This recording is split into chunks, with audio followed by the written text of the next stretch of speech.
Salut, salut! On va parler d'une petite chose. On va parler de lorsque vous adoptez votre chien lorsqu'il est chiot.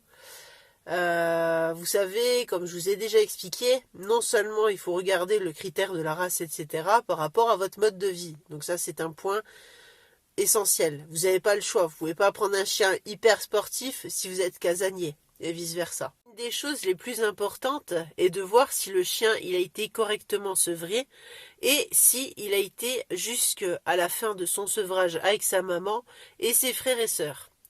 Pourquoi je vous parle de ça? Parce que j'ai remarqué qu'il y a beaucoup de personnes qui viennent me voir et en fait tous les chiens de ce type ont tous les mêmes symptômes et selon comment votre trait de caractère est fait, vous allez savoir ou avoir plus de difficultés à gérer ce genre de chien. Le chien qui n'a pas été sevré correctement ou qui a été retiré de sa fratrie et de sa maman, il va avoir ce genre de symptômes. Alors après, je ne dis pas que tous ces symptômes seront là. Il y en aura qui seront beaucoup plus marqués que d'autres. Et à voir aussi, c'est pas parce que vous avez récupéré un chien qu'il est comme ça que forcément il n'a pas été sevré ou ce genre de choses. Moi je parle vraiment pour les personnes qui récupèrent un chien chiot. Donc le chiot va être extrêmement nerveux, extrêmement stressé. C'est simple, dès qu'il y a un bruit, il va sursauter et forcément, qu'est-ce qu'il va faire? Il va aboyer. Il va avoir des problèmes au niveau de l'attachement, l'hyperattachement, ça peut faire partie aussi des problèmes, des troubles. Il va y avoir aussi, vu que il n'a pas appris par sa maman l'inhibition de la morsure. En fait, il va mordiller, mais seulement comme il n'a pas appris, il va mordiller, et en fait, ça va passer au stade morsure. Il faut bien faire la différence entre un mordillement et la morsure. Et beaucoup de personnes ont du mal à distinguer les deux. Mordillement, c'est pour jouer. La morsure, c'est pas pour jouer. Voilà. Donc, il va faire ce genre de choses et ça peut faire très mal. Après, il peut avoir aussi des problèmes au niveau de la propreté. À ce niveau-là, ouais, c'est très fréquent aussi. Bien souvent, les chiens qui ont été arrachés de leur maman et de la fratrie, ou pour le peu qui n'ait pas été élevé correctement, il va faire là où il dort. Donc pour lui, ça lui pose aucun problème.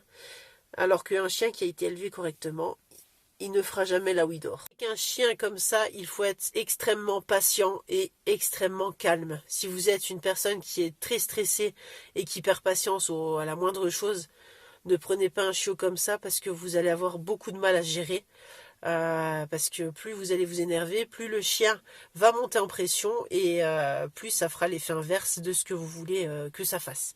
Donc c'est pour ça que c'est super important quand vous prenez un chiot, vérifiez bien les conditions d'où il a été élevé. S'il a été bien élevé, si c'est familial ou si c'est même dans un élevage ou quoi d'autre, parce qu'il y a des élevages, ils en ont rien à faire, hein, clairement. Et voilà, après, vous verrez, vous ferez votre choix, et voilà. Mais il y a aussi un autre point important. Comme vous savez, chaque race a plus ou moins sa maladie. On va dire comme par exemple le bulldog français, le voile du palais. Va y avoir le berger allemand, la dysplasie, va y avoir aussi les problèmes de coude, etc., etc. Le boxer, les problèmes de cœur.